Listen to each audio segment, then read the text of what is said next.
halkani waa barta youtube-ka oo hadahan oo kale aad kala socotaan hadba markaa waxaa jira dadka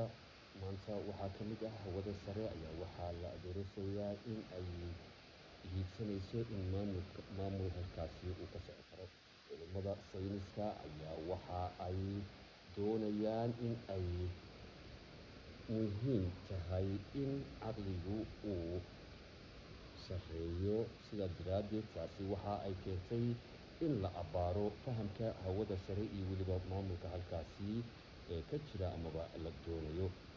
Tani ayaa waxay ku soo aadaysaa xilli ay sheegayaan culimada sayniska kuwooda wax loo sheego in ay fahmayaan habqaabeedka hawada maadada iftiinka sare ee aad aragtaan habeenkii in uu yahay dayax gacmeedyo dul joogteeyo hawada sare, taasina loo baahan yahay had iyo jeer nabadda in